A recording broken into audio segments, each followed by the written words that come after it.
অত্যন্ত সংকটজনক অভিজিৎ গঙ্গোপাধ্যায় চিকিৎসার জন্য কলকাতা থেকে তাকে গতকাল এয়ার অ্যাম্বুলেন্সে দিল্লি নিয়ে যাওয়া হয়েছে। দিল্লির এইমসে তার চিকিৎসা হবে আপাততভাবে জানা যাচ্ছে।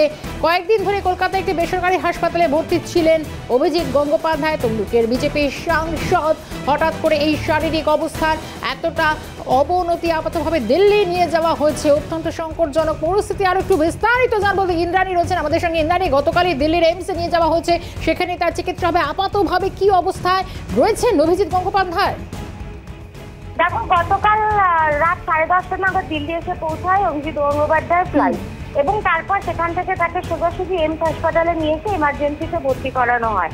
সেখানে এমার্জেন্সির ডাক্তাররা অভিজিৎ গঙ্গোপাধ্যায়ের শারীরিক অবস্থা পরীক্ষা করেন এবং তাকে সোজাসুজি আইসিইউতে ভর্তি করিয়ে দেওয়া হয়। যেটা খবর যে অভিজিৎ গঙ্গোপাধ্যায় অ্যাকুয়েট প্যানক্রাইটাইটিসে ভুগছিলেন। একই সাথে ওনার এস্টামিক হার্ট হওয়ার কারণে রক্ত পাম্প করা, কিন্তু শরীর যেভাবে হার্ট যেভাবে রক্ত পাম্প করে সেটা সেই পদ্ধতি অত্যন্ত ধীরগতিতে চলছিল। তার সাথে রয়েছে তার প্রচন্ড ডায়াবেটিস অর্থাৎ সুগার।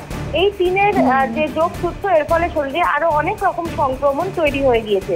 প্যানক্রিয়াটাইটিসের সাথে সাথে নেফ্রাইটাইটিসও কিন্তু তার শরীরে এই রোগের লক্ষণও পাওয়া গিয়েছে। সবকিছু মিলিয়ে 14 তারিখ থেকে তিনি বেসরকারি হাসপাতালে ভর্তি ছিলেন। সেখান থেকে গতকাল রাতে তার পরিবার পরিজনরা তাকে দিল্লিতে নিয়ে আসেন। বেসরকারি হাসপাতাল সূত্রে খবর যে তার অবস্থা ধীরে ধীরে উন্নতি হচ্ছিল, কিন্তু তার আত্মীয় পরিজন এবং বিজেপি নেতৃত্ব কোনো রিস্ক নিতে চাননি। সেই কারণে তমলুকের সংসদকে রাত্রিরে এয়ার অ্যাম্বুলেন্সে করে সোজাসুজি দিল্লি এইমসে নিয়ে আসা হয়, এবং এই মুহূর্তে তিনি দিল্লি এইমসে আইসিইউতে ভর্তি আছেন।